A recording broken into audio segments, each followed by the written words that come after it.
Welcome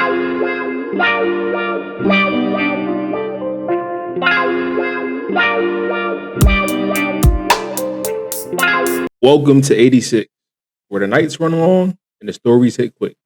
From the back of the house to the front row mix, we talk real life hospitality unfiltered. Because we on 86, baby. What's up? It's your boy Chef Vern, and we back with another 86 episode. And today is a good episode because I know we've been trying to get on the same schedule for let's say 2 months, just trying to undermine it a little bit. It's probably been a little longer than that, but today we got somebody with a lot of experience, a lot of passion, and a lot of personality. And I can say a very welcome addition to the team at the hospital. We got boy Todd Falter. Yeah. Did I say your last name correctly? Yep. All right, cool. Good, Todd Falter. Yeah. Perfect. Thank you, buddy. Good Thanks to be for coming here. on, man. Yeah, Appreciate good to be here. Thank you. Yeah, man. I'm excited because you're probably maybe like the third front of the house person I've had on 86. Okay. But you have a lot more experience than other front of the house people. So it's kind of like, we can get into some of that. We can break a lot of that down. So how was the drive over here? It was good, man. Yeah. Yeah. Solid 10-minute drive. Yeah, that's perfect. I love this area, so I'm glad it was close by. So yeah, exactly, man. Well, I appreciate you, man. And one of the things I wanted to start with, are you from Georgia? Yeah. Okay. Are you Canton born and raised? No, so I was born in Stone Mountain. Okay. Then, family moved to Florida for a year, Fort Lauderdale. Then we went to Texas for 3 years in Houston. And then, but I was back in Marietta basically by the time I was 5. So, damn, that is really young. That was like 85. Yeah. So I've been pretty much Georgia born. You don't really hear the Southern accent, which is good. I practice hard to not have that. You know what I'm saying? So, me too. And I did from Georgia, but me too. Yeah. So the one thing then, following up with that, right? What's the one place if I asked you I wanted to go eat, you would tell me to go eat in Georgia? I mean, I don't know. I mean, I like downtown Roswell. I mean, a lot of those little small restaurants they have down in downtown Roswell. Yeah. I mean, not going to call anything out by name, I guess, but I don't know. I mean, I even like downtown some of the spots in downtown Canton too. Okay. Yeah. Cool. I mean, J. Michael Prime is great. I heard about J. Michael Prime. Yep, I definitely heard about that. I don't know. Just I don't really go out too much, honestly. We always working. Working hard and like to spend time at home with the family. But there you go, family man. I like that. Yeah, absolutely. So I definitely respect that. So Brunswick Corporation, was that your first job in the industry? No. So my first, my first job ever was Dunkin' Donuts. Right. Okay. So I'm 14 years old. Went and got a job at Dunkin' Donuts. And, I was working 2-3 days a week part-time. Yeah. And I stayed there for 3 years, right? Like I'm just the type of guy that doesn't job hop, Right. Like once I get in somewhere, I'll just ride it out and move my way up the ladder.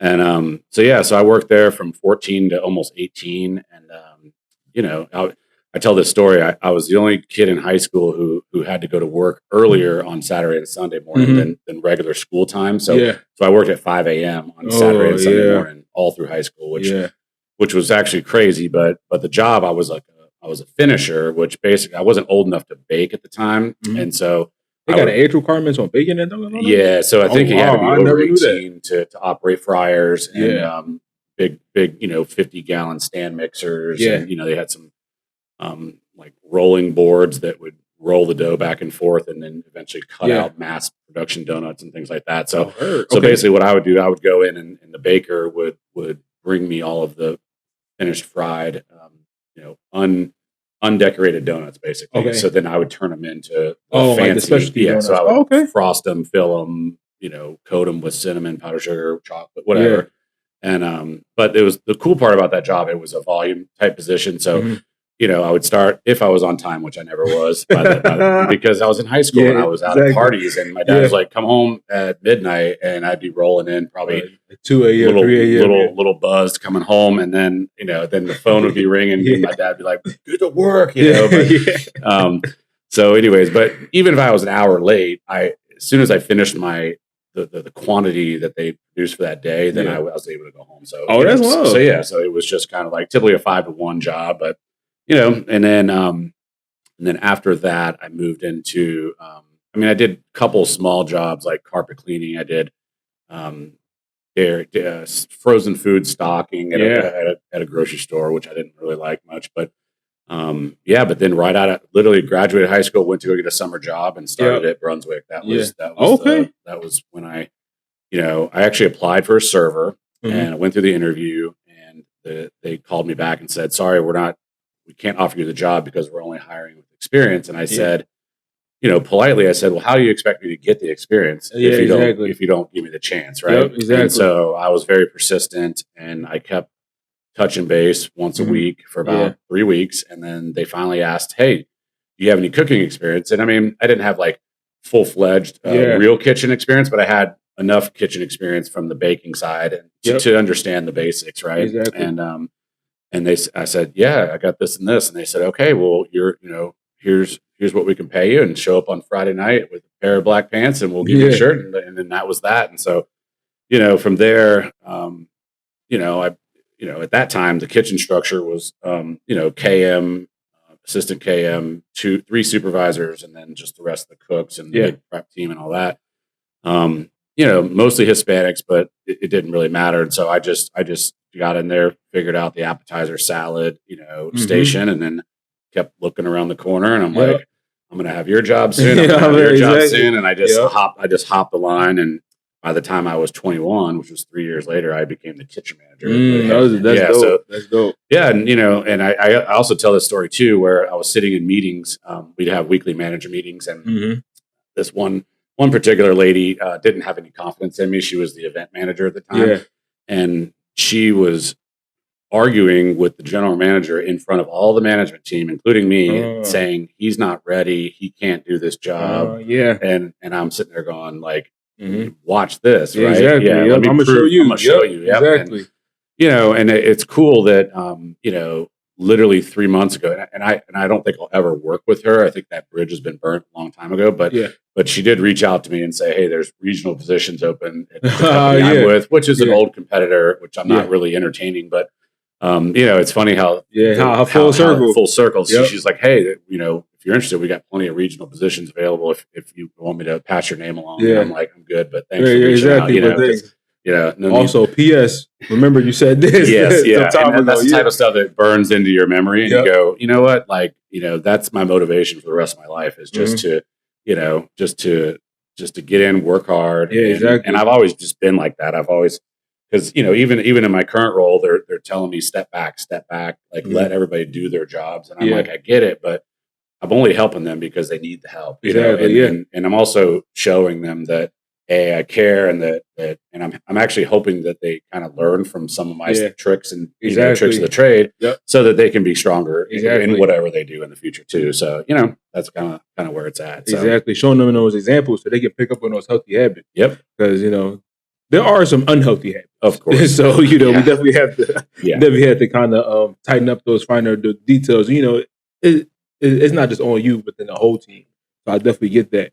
Now, for the people who don't know what Brunswick Corporation is, can you explain what Brunswick is? So Brunswick Corporation, if you look up the actual Brunswick Corporation currently, and even when I was with it, 80% of Brunswick is in the boating industry, which is crazy. Oh, okay. Yeah.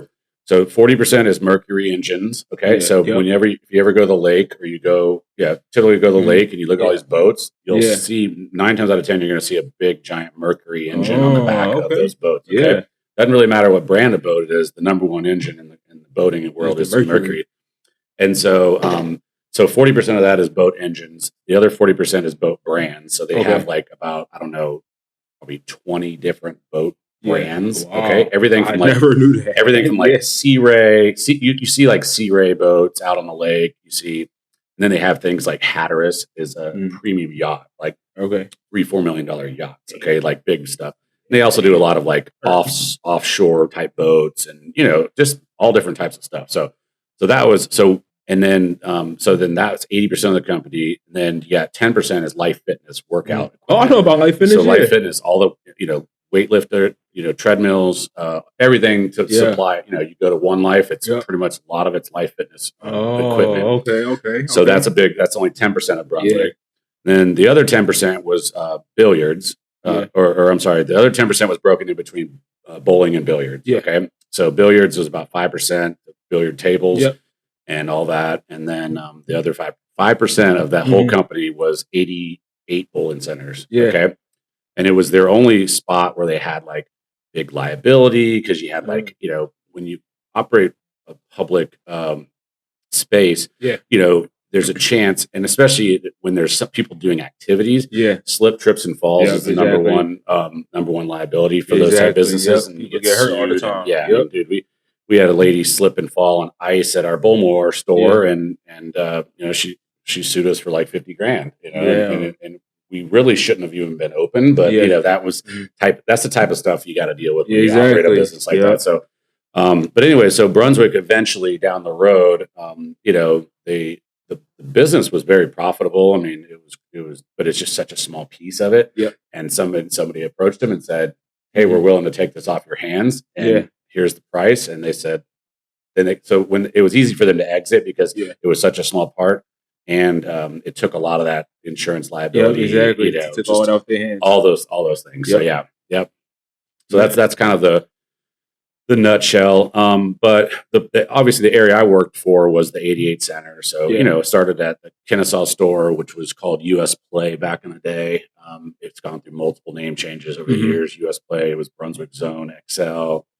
You know, then it turned into Bolero, and then now it's Lucky Strike. So it's had a lot of. I think there's been like 8 renovations since in the whole time I was there. I mean, when I started, there was like a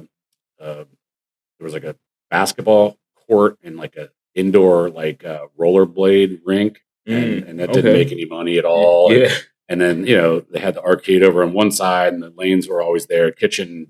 We actually had a brewery when I first started. Like we made our own beer. That's cool. Making beer. No, it was awesome. And so I'm 18 at the time, and I'm like, and I do like beer. So I was like, it didn't matter that I wasn't old enough, but I made friends with the brewmaster, and I would go in and clean his coolers and everything. And he would teach me how he was making these beers. And that's really cool. Oh, dude, super cool. So then eventually he's like, hey, I got this little thing. It was called a pig.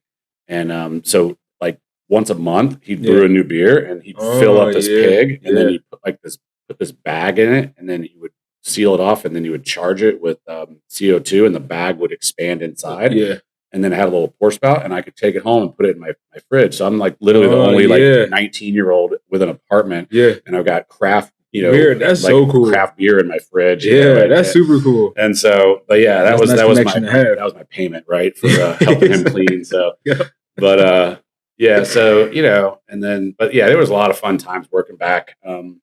I mean, I met a lot of people who've gone through. We still do little reunions too. Like I'll put out a US Play reunion, and you know, we have like probably 40 or 50 people show up. That's cool. Yeah, it's fun, dude. Cool. We do it every couple of years, and but just to think about, you know, whenever you're in a business, you're there for. I mean, I was in that store for 8 years before I moved but moved into a corporate role. But you know, just all the memories, and just there weren't a lot of rules back then. I mean, we would stay after closing and literally invite our friends up, and we would bowl like until 6 in the morning. Damn. Just y'all bowling all night. But we knew we had to get out before the cleaning crew got there. True. Yeah, but you know, there was just a lot of rules that were broken back in the day that were kind of crazy. But you know, live and learn, I guess, right? And that's how the industry is. Like, you know, there is a lot of some places have a little bit more leeway to other places. You can get away with a lot more than you could do at some other places.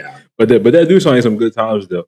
But I never knew Brunswick did boats, did billiards, did boat engines. I never knew that. That's insane. There's people, and I definitely not thinking about it. Seeing boats, never see the Mercury and all that. That's crazy. Yeah, I mean, we used to get good discounts too. I just wasn't in the right time of my life to be ready to buy a boat. You know what I'm saying? $4 million boats is still crazy. So you move into a GM role. So what did you realize about being a GM? Like, I guess I want to say, like, what were some of your challenges and your struggles being a GM? So, so when I became a GM, it definitely was not the easiest role. So when I it was after I was a corporate food and beverage trainer, then I went in as once my wife and I had our daughter, then I decided to go to stop traveling basically. Yeah. So I went to my manager at the time. I said, hey, would you be interested? Or I went to the district manager of the store where in Atlanta where I was at, and I said, hey, would you, be interested if I transitioned in? Yeah. And he was like, absolutely. Like, you sure you want to do that? I'm like, yep. The time is now, because I just didn't want to miss all the life moments, all the life moments. Yeah. And so, so he said, sure. So he offered me an AGM role. Funny part was the pay was even better than what I was making as a corporate trainer, which made me wonder, what I've been doing with my life for the previous 7 years. But when you travel, and this is off subject of what you just asked, but when you travel, a lot of your parking your car, everything is paid for when you're gone, and you're not spending money while you're home. And so, and you're racking up hotel, airline points. And then, so all of our vacations every year were paid for. That's my car mileage was extremely low because it was sitting there for sometimes 30 days at the airport, when I'd be on these big trips. So, wait, so you were doing trips like a month at a time? Some of them, yeah. Man. Which, okay. Yeah, we can go. We'll go into that after I talk about the GM stuff. But anyways, he hired me as an AGM, right? And we had just rebranded this store in Marietta to more of a higher end kitchen menu. We had just different style of service that we were doing, and everything was just a lot fancier, and we were really excited about it. And so. So he hired me as an AGM. Money was better. Didn't have to travel. I was happy. Yep. Walked in day one. General manager I said, hey, I've got all these great ideas. I'm super energized. Mm-hmm. This is another story about things I remember, right? And she looks at me and she goes, well, just take those ideas and just keep them to yourself, because they're not going to listen to anything you have to say. And I went, wow. And then she quit 2 days later, and I took over her job. Right. Yep. And so now all my ideas about to come to fruition. And it just set me back. I go, geez, like, how do you welcome a new manager into your store with that kind of energy, hit them with that type of energy? And it just blew me away. So, and I hadn't been a GM before, but I'd done so much else. Right. So I mean, in the 8 years I was at that first store, I did all the roles. I did mostly kitchen management for about 4 years. Yep. Then I moved out to food and beverage manager. So I still managed the kitchen. I helped with events and all that, but I was managing the bar, and I was closing the whole store and things like that.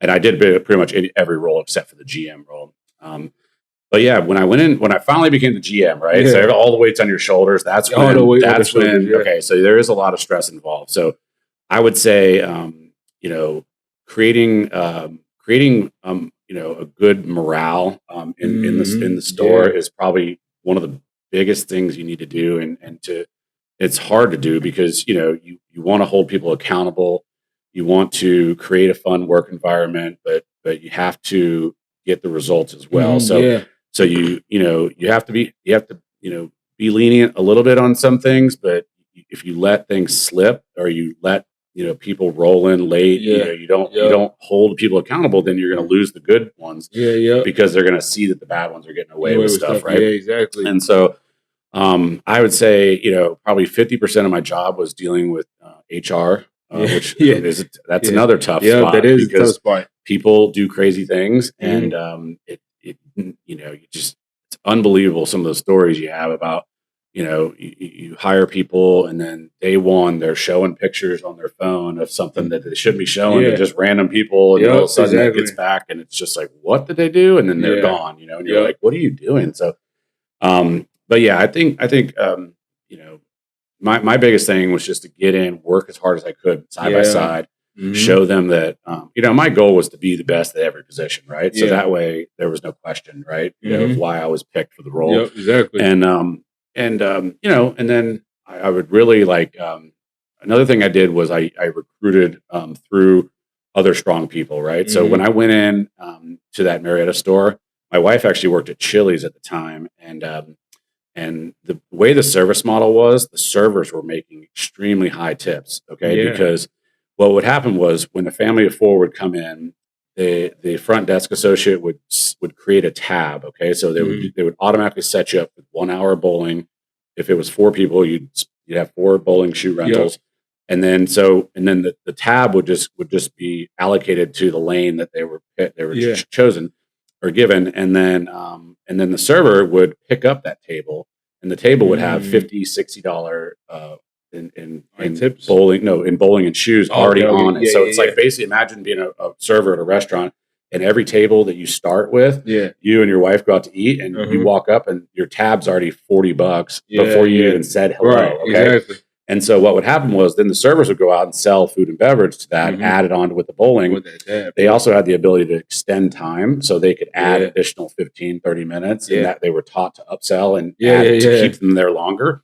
And so if a good server would go in there, I mean, they'd make $400 or $500 a shift on a Saturday. That's nice. big That's money. Super nice. So once I realized that, then I went to my wife, Dacia, and I said, hey, I need some of your best servers. Like, I need them come my way. And so once they heard the tips, I pulled like 8 servers from Chili's. And it was like her whole friend group, and they were like, holy, crap, this is amazing. Like, this money is ridiculous, and Todd's good to work with. And, so I think that was really important for my success at the beginning was coming in and then using, the people that I knew to help create my own team, right? Because you can go in and, inherit, especially GMs, because they get moved to different stores and they can inherit a team.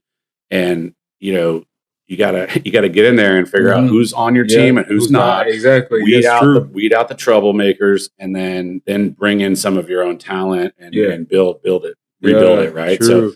So that took a little bit of time. But so that ended up helping me to be successful. Like I said, I mean, I didn't, and the cool thing was a lot of GMs work a lot, like a lot. Yeah.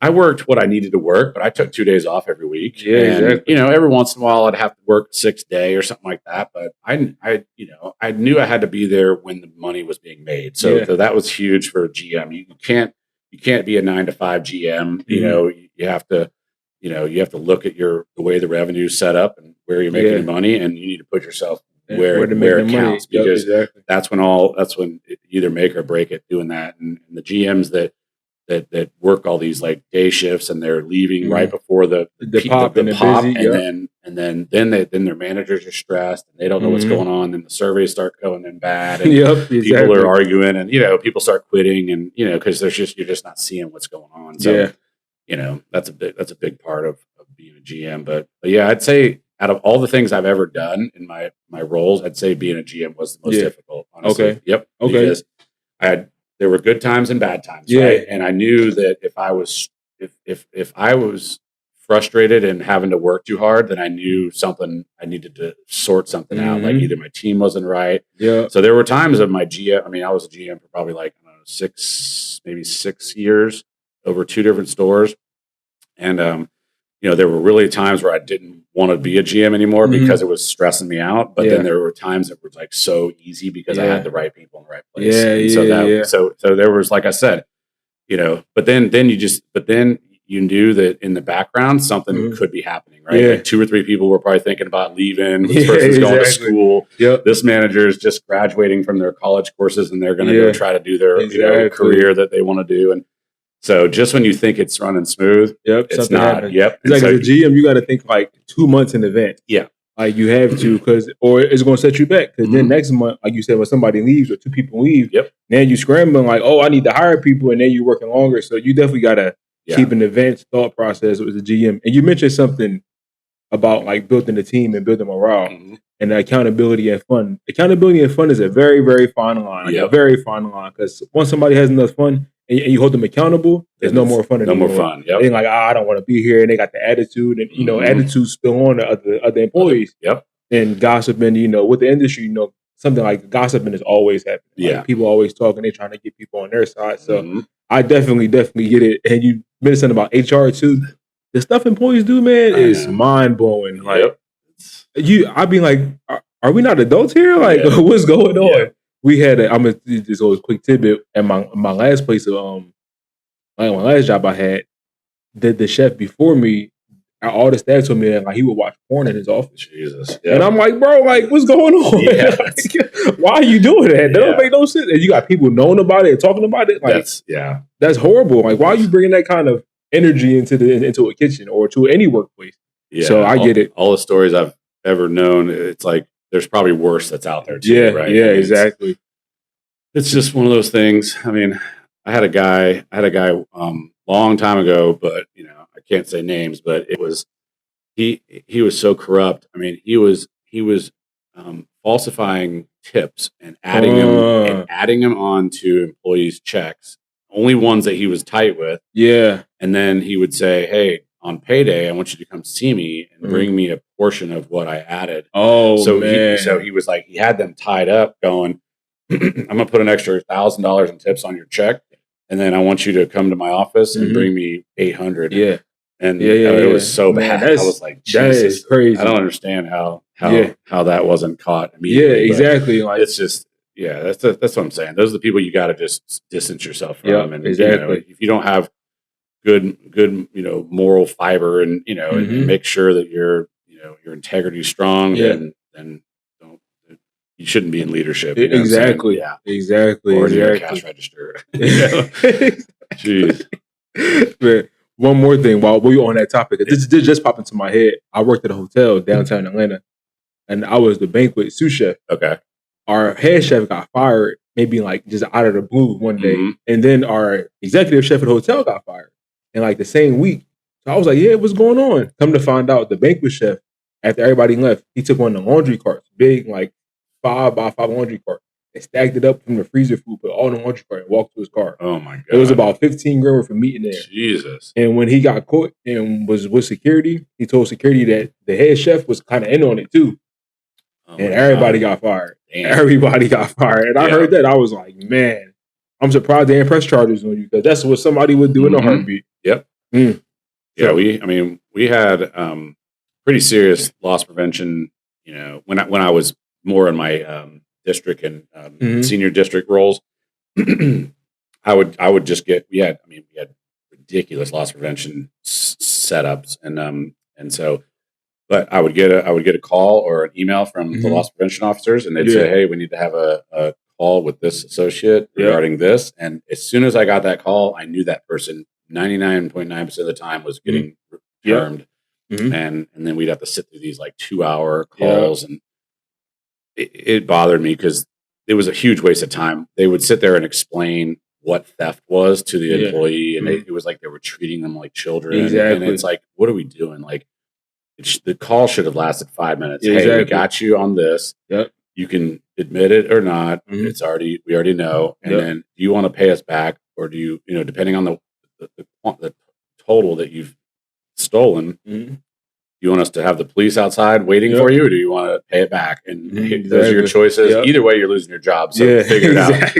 And I'd have had that call over in 5 minutes. And no, during a peak rush, we'd have to have either me or a GM off the floor, not paying attention to the business, sitting in here being a witness to this call. Exactly. Yeah, exactly. So that was some of the feedback that I tried to provide. Because I'm all about improving efficiencies, and me too. I mean, I go even at Northside, I try to corral my ideas and not overwhelm people, but say, hey, what about this? Exactly. And I just, you try to give them an option. Yeah, I pick and choose, and some things are heard, and and we'll think about it. And it's perfectly fine. I'm just I'm gonna always offer, if I see a way to make something more efficient or make somebody's life easier or limit someone's steps, I'm gonna provide. I'm gonna at least be vocal about it, and then take it or leave it. If I have the ability to change it to make my team better, then I'm going for it. Exactly. Because it's only, and we've done that. A lot of things have changed since I started too, just in that front retail area. And certain things that I'm like, this doesn't make any sense. Why are we doing this? Why are we doing this? And then, so it's been good to be able to make a little bit of an impact. Changes. Exactly. Because that, I think even the staff, they're like how we cut French fries right in that one station, and then I talked to Chef the other day, and I'm like, hey man, like, can we just add a second spot? And I think I asked my first week there, and they said no. And then I asked again. He said, I'm gonna put a work order in. Okay, that's good. So up where you work, they're gonna add 4 holes, so that because typically where you guys finish around 2:30 typically most days, and that's exactly when we go. And every time we go to cut fries, we're having to like book a tea time with Mark, which is funny, and we joke about it. But we're like, we have to go schedule an appointment to go cut fries. And it's like it's always a thing. And it doesn't need to be, and it just makes more sense. So I haven't seen the holes drilled. I could have drilled them in 5 seconds with my drill, but I'm gonna let the pros do it. But, right. That's the type of thing. And I go up to the front cooks, and they're like, "God, like we've been asking for that for 2 years," and I'm just like, "It's all good." Like sometimes it's just timing. You just have to pick and choose your times. Yep. And if they see us struggling to get our jobs done, why not make it easier? Exactly. When no one's working there at all for the rest of the night. That's a good point. Yeah, that's a great point. Now, so one thing you mentioned was your idea. So I want to ask you this because I talked about this on a skit I made maybe like 2 days ago. So say you are giving your ideas, and not just Northside, like anywhere that you work at, and you get somebody ideas and they kind of shoot them down. Like, have you ever taken that personally before? Not really, because I've had it come from both ways, right? So I've done it and been rejected, and I've also had people bring ideas to me that some I use, some I don't. Yeah. But so there's different ways to handle it. You don't want to shut anybody down. You always want to encourage people to speak up and to offer whatever level of intelligence they have, any ideas, because that's a culture that you want people to feel comfortable to speak up. Exactly. And you just have to be smart about how you deflect if it's not something we're able to do. Could be corporate has us doing it this way for a reason. And there's another way of looking at this too, right? Anytime when you work for like a corporation and the higher ups push down a policy that may not go over well with the entire company. Like in my role, I had to be behind it. I had to understand it. I may not agree with it, but I have to back it because that's what the company needs and wants. And there's a reason for, whatever it may be. It might not be the best reason, but it doesn't matter. You got to be the champion, especially moving down the tiers, because you can't badmouth an idea that's coming from corporate, because then you're just gonna ruin your staff by that, because then they're going to second guess the leadership and stuff like that, right? So there's, like I said, there's two different ways to look at it. I always want to bring up thoughts and ideas that are going to improve somebody's business, because I don't want to do something that creates extra effort if I don't have to, right? Exactly. So I want to work smarter, not harder. So, and like I said, and then when you're in a leadership role, you want to listen to people, and you might walk away and go, that was a dumb idea. But at the same time, you just have to understand how to speak to them and say, hey, like, appreciate that. I'll look into it and let me see what I can do. And and then come back, don't forget about it either, because then they'll just think you're blowing them off. And go back to them and just say, hey, I looked into it. It's not something we're able to do right now, but I appreciate the ideas, and keep them coming, because things change all the time. Eventually, one of your ideas will stick, or we'll be able to execute it. So, but that encourages people just to look at things differently. You know what I'm saying? So, okay, heard. So now we're transitioning to our current placement employment. We both work at Northside, and you are a front of the house lead, a front of the house retail lead, I should say. So talk to me about, in a sense, stepping down from GM to basically like a supervisor in a sense. So this was a big step down for sure. So my last role, my last title was senior district manager at my old role, right? So I had 13 stores. I was at the time I was in charge of about 40 million in revenue over 13 stores. Okay, so that's a $40 million P&L. I had upwards of 70 million when I was an RVP. So I was an RVP for a year, and I had almost 70 million in over 28 stores. Okay? So big money. Yeah. So I had, I had Charlotte, I had almost all of Atlanta, and then I had most of Alabama as well. So that was a lot going on. You know what I mean? And when you're at that level, man, you're in these meetings, and there's like, 30 person meetings, in Miami, and it's like, and it's CEO, CFO, CEO, COO, like, all the vice presidents, all the, and I'm like the lowest guy in the room, but I'm an RVP, right? And it's like, all the heavy hitters. So that's nerve wracking, right? You have to speak to that, your locations, your staffing levels. It's just crazy. So this, when I applied for Northside, I was honestly looking for at the time, because the job market was a little weird.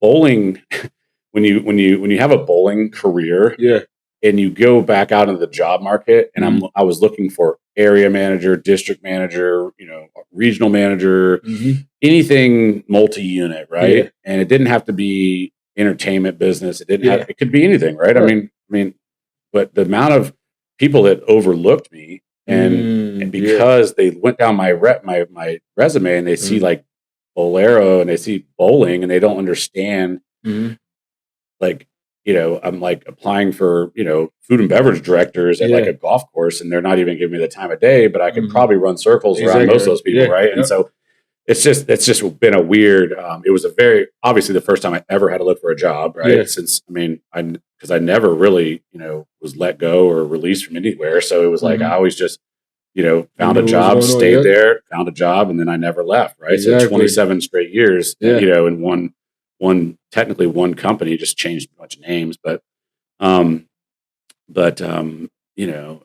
yeah. So now being at Northside, I went in looking for benefits. That was the number one thing, because,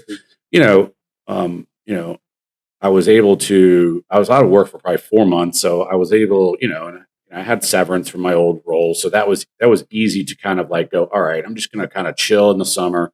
I was actively on the job hunt. So I enjoyed my summer, but I also didn't enjoy that feeling that I had of like not knowing what the next step. Exactly. Right? So that was a little bit of stress, kind of hidden stress, I guess.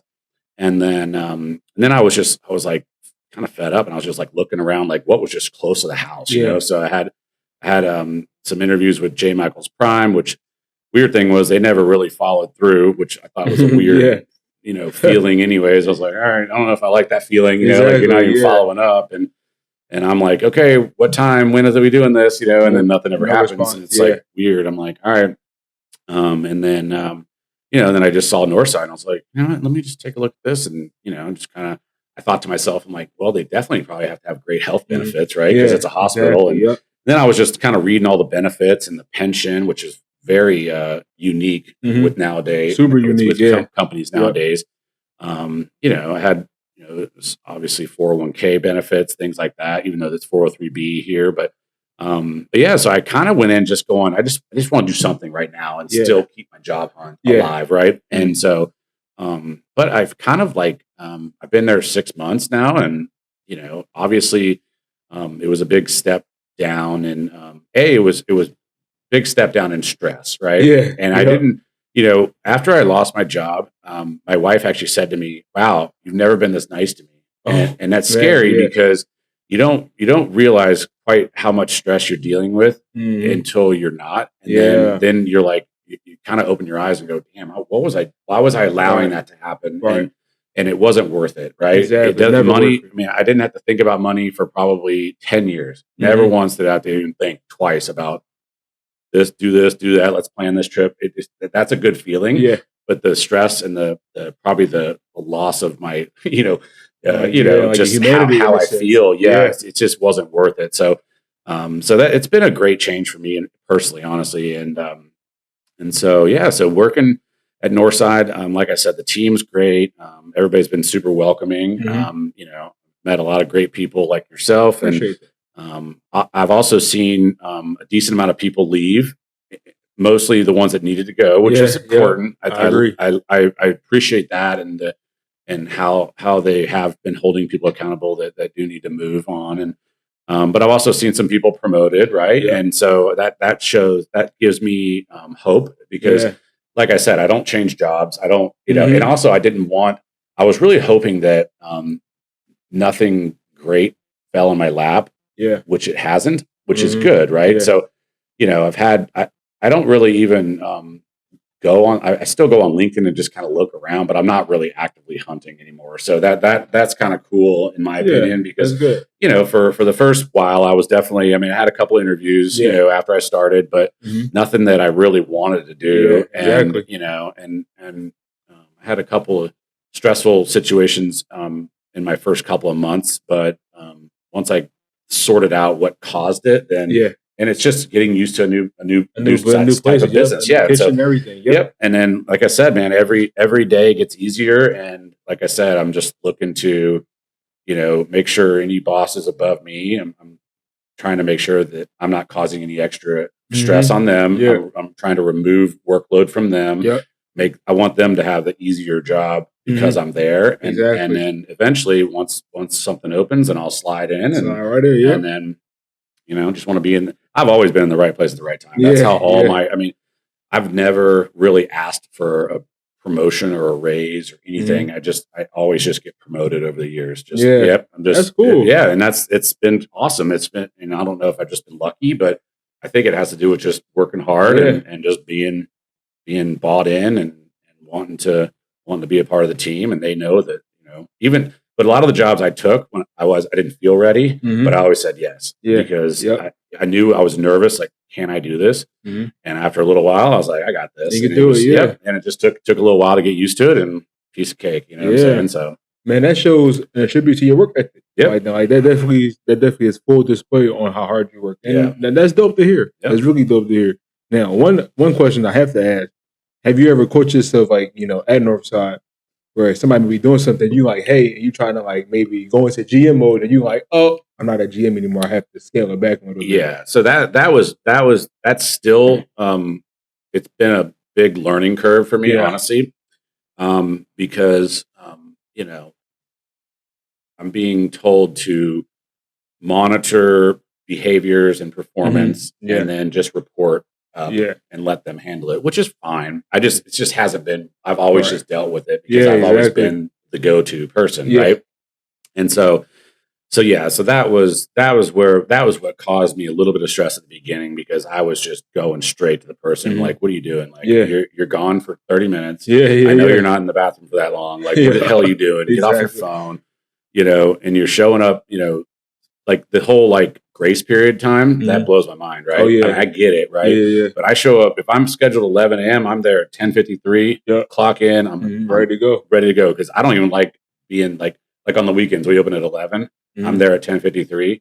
And I'm like, I don't like that feeling, because it only gives me 7 minutes to figure out what's going on. To get in and look around and go, all right, is everything how I want it? Because if it's not, then it's going to create stress that I don't need. So So I talked to some of the other bosses, and I said, hey, if we're going to make adjustments to the weekend lead schedule, let's bring them in at 10 a.m. or 10:30. That'll give them time to get their bearings, and then we'll have a more successful lunch. So so they were like, sounds great. I go, cool. Just shorten up their weekdays and then give them that extra time on the weekend, and life will be good. So but yeah, I mean, honestly, that just figuring out the structure and who where everybody was at, and who's in charge of who, and but it's all good. Everybody's I think everybody's kind of welcoming me more every day up there. So so they, I think everybody's like, okay, he's cool, he can stay. You know what I mean? He can stay. That's how heavy. And I mean, man, we pump a lot of lunch out of that front room, front area, and it's and like I said, I feel like the staff is less stressed when I'm there, and that's good. And I like to, that's a goal of mine, just to make their lives easier, and and they tell me to sort of back away and not be as engaged in the cooking process, and I'm like, honestly, they need the help because the volume is there. So if I'm having to cook in order, because look, if I pull back and just stand around and stare at people, you think they're going to want to work there? Nope. No, because they appreciate the support, and if I'm that heavily needed, then we just need to add a body, and just bump the par. If the volume's there, bump the par. If it's not, cut someone. Cut somebody. Exactly. I mean, that's So I think the probably the solution would just be add one extra resource, which is just what they call part-time, and just add a resource. And then when you have a full-time person that finally gets clipped for something, the resource is your next person in line. And that way they're already on the team. Then they just offer them the full-time and they slide right in and problem solve, hire a new resource. You always have that floater. And that was another thing I didn't mention when I was a GM. Any position, actually, GM, DM, senior DM, always planning succession planning. Succession planning is who's up next, right? Okay, so you always have to have your bench. So if every store has 5 managers, which it might include a KM, you're always like, all right, who are we training in that location internally to be the next manager? Yeah. And so anywhere I've worked, I'm always looking at who's the next person. Yeah. And I'm working on them on the side, trying to get them ready, and then teaching them little things, sort of teaching them about the job before they earn it. And then when the time comes, it's a smoother transition. It's just a no-brainer of who we pick, right? Exactly. And that way, internal promotions were like 95% of the people that I hired. And every once in a while I'd have to hire from the outside, but I didn't like it because you just can't, you never know who you're getting. Exactly. There's not enough ways to vet them, and it's not always the best, but sometimes you have to, you run out of internal talent. You know what I mean? So, but yeah, that's great for morale too, is just getting people the opportunity to grow. Yeah. Right. Move up. Yep. Exactly. And then you run into another issue, which is where you run out of room for them to grow. And then you gotta all right, we gotta continually keep them motivated. Sometimes you'd have to move them stores, as long as it worked out for their drive, and give them a little more volume or give them a new challenge. Sometimes we do stretch goals, or same situation. Sometimes I would send people out of state to other stores and let them go train for a week, or just something to like keep them engaged. Yeah, because every once in a while you'd see someone who's been there for so long, and you're like, all right, I feel like they're just getting bored. And once you get bored at a job, then you sort of fall back on your heels and you stop noticing all the details, and then things start to slide. And then you stop caring. Yep, exactly. So, all right, man, that was powerful, super, super powerful. So, get you out of here, I'm gonna hit you with some quick hitters. Okay. All right. What are your 3 biggest obstacles you've overcame in your journey? I think self-confidence. Okay, because you have to believe in yourself. In order to do any job or any role. And so I feel like I've evolved over the course of my career on just knowing that I can do pretty much anything I want to do. It might take me some time to learn it, but not being afraid of pushing yourself, things like that. What was that? 3 obstacles? Yeah, 3 obstacles. 3 obstacles. I mean, I don't know. I'm gonna be able to answer this all the way through, but I mean, you know what? Another obstacle was I really didn't go to college. Like I that I think held me back too. I took some college courses, but I kind of did like the school of hard knocks, right? Like I learned from people I worked with, and I just kind of moved up and I just kind of like built my career, which was a really good career on sort of just in the business knowledge, right? So I just learned from the people, and when I was in corporate for that 7 years, I worked with a lot of really smart people, and I just soaked up as much as I possibly could. So I think the one thing was maybe that's back on the whole self-confidence thing too. Is just like, I always felt like not having that piece of paper, that degree and whatever. But then again, I look at all these people that paid all this money for college, and they don't even use their degrees, and they're sitting there going, "Wow, cool! You have $100,000 in debt, and you're not even working in the role you want to do." Exactly. So you study it for. So that was one thing. I don't know about obstacles. I don't think I have another one for you. Of course, I'll probably leave here. I'll probably I'll text you and be like, I got something else for you, but I don't know, man.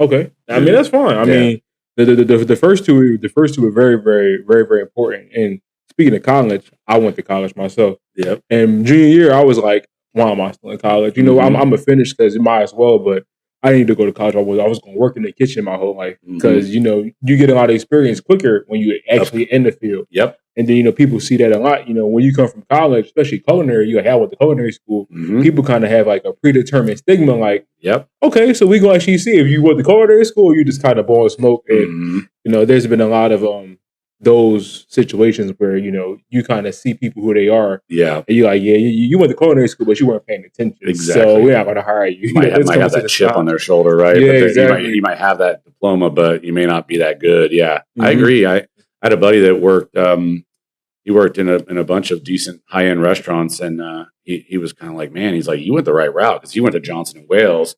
And I know about Johnson & Wales. Yep. And he graduated and, ended up being a GM for like a Longhorns or something, but it wasn't like, but the route that I went, no debt, I was making way more than him. I had tenure, and it was like, he was like, damn, he's like, I should have just went that route. I saved all that debt. And then he's like, and now I think he works like, he's like a district guy for like an automotive group or something. That's completely out of, it's super different. Exactly. So it's just, if you love culinary, then I think you should go to culinary school, but at the same time, it doesn't really matter. If you work with good people and you soak up all the knowledge, exactly. I mean, like I said, I was a KM for many years. I was a corporate food and beverage guy. People are like, "Are you a chef?" And I'm like, "Not really. I don't think." But then again, I was always more of a kitchen manager, right? So like, I dealt with corporate recipes, things that were handed to me. I just followed. Didn't have to put a whole lot of flair on it. A lot, mostly event food was where we got to play around with garnishes, and we could kind of make it fun. But most everything was follow the book, follow by the book. Make it like the picture, and let's just pump some volume. You know what I mean? So, but yeah. So what keeps you going on stressful days? Well, obviously, providing for my family. I mean, that's something that's always been key. I want to try to, make sure they, my wife loves to go on vacations, right? Which, you already know. I got what? I'm like 60 days away from my third vacation. I've only been at Northside for 6 months, right? So we basically live and we work to go on vacation. And so they love their cruises, all inclusive, her and her best friend. And they just want to book. I swear they're probably 3 ahead. They haven't booked something for September yet, but it's on their mind. And it's on their minds. They're just. It's like they wake up. They're like, "When's the next trip?" But that's what makes it fun for me is getting to kind of not like completely see the world, but at least see the Caribbean. That's hard. Go check all those places out and. It's rewarding to be able to do that, and that is super and then, down the road, eventually when we retire, we'll probably, double that. She wants to live by the beach, but, I like to visit and not live on it. But, either way, who knows what it'll look like. But, that's something that, I think I always think on, if I'm having a rough day. But also, every time I have a stressful day, I'm like, it only takes me a short period of time to say, you know what, tomorrow's a new day. That's a great mindset. If you let it bother you, it's only hurting yourself, And so, and even as a GM, if I had a rough day, I would figure out what the cause was, and I'd make sure I didn't let that happen again. Exactly. So there might be like scheduling overlaps that I would add in, Saturdays were always our busiest day. So I would notice that, we would have like 5 or 6 servers during the day, and then we'd have about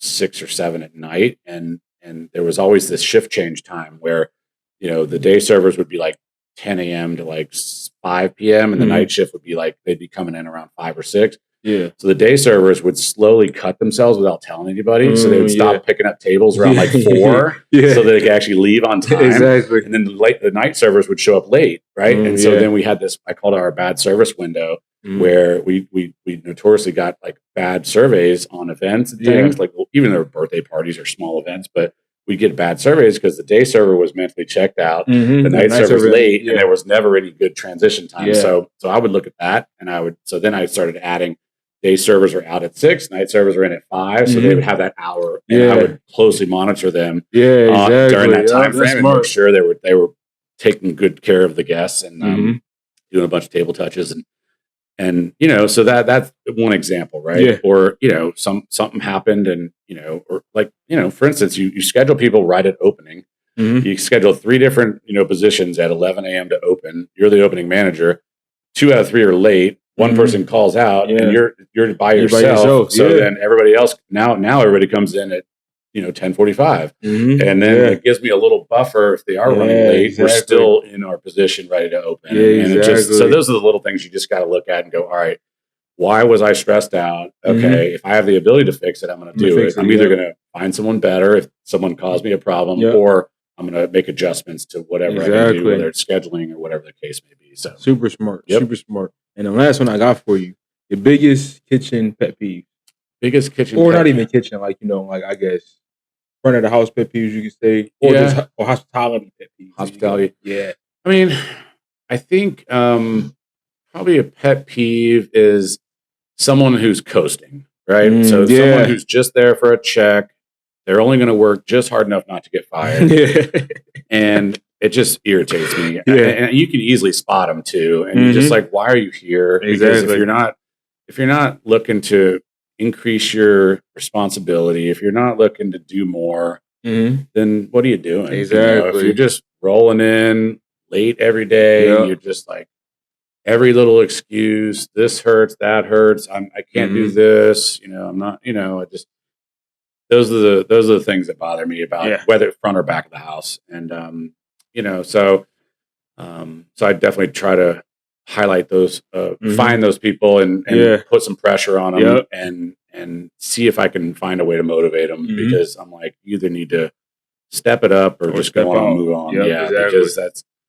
And then another pet peeve, I guess, would be probably just a messy workspace, right? So I'm always, even at home, I'm clean as you go when I'm prepping in the kitchen. I do joke with my wife. She does kind of create a little bit of a bomb when she's cooking. And I'm just more like, all right, let's get everything wiped down clean. Let's prep this one item. Let's get it put up. Let's wipe down. Let's start over. Let's keep going. And then she'll be a little bit of a Tasmanian devil in the kitchen. And so I have to. So if I'm there and I see it happening, then I'll go behind her and just slowly be like, you done with this? You done with this? You done with that? And I'll just be putting stuff away. And she'll be like, sorry, but I mean, food's great, so I can't complain, right? So, but yeah, I do see sometimes people that just little things, leave boxes and coolers, or I find empty stuff all the time. I'm like, all right, dude, trash on the floor and the coolers. I'm just like, come on, people, like. I think you want everybody in the kitchen to kind of respect the area. And, nowadays when I come in, I take temps up front, and then I go back and I just look to make sure there's nothing that chef's going to be pissed about. And I try to fix it before he sees it. Sometimes he sees it before I get to it. Other times he doesn't. And then other times, midday, someone will come bark at me for something that I'm like, damn it, I already went through all that. Did somebody move something in the wrong spot again? Damn. So it does take a lot of eyes. There's a lot of moving parts in that kitchen. But it's very cool to me. I mean, it is the largest kitchen I've ever worked in. But it's also the structure that's set up. It's cool to watch. And I'm really excited about the future too, of the growth of that new tower and this new area that they're going to build. That to me is like, even chefs, like, you came at the perfect time. So if I can, continue to do more wherever I'm needed, and then be in a good spot for when that new situation opens up and we double the capacity. You got perfect opportunity. Yep. So I mean, it just seems right. You know what I'm saying? So that's why I'm happy to be here. So awesome. Yep. Well, it's been Todd Falter. Yes, sir. I appreciate you. Yeah, man. This is a good one. This is definitely a good one. Yeah, definitely a good one. Very right. I appreciate you having me, man. Yeah, it's man. Of course. Fun. Absolutely. Yeah. There you go. Yeah, man. So this has been 8ighty 6ix. I'll see you on the next one. Peace.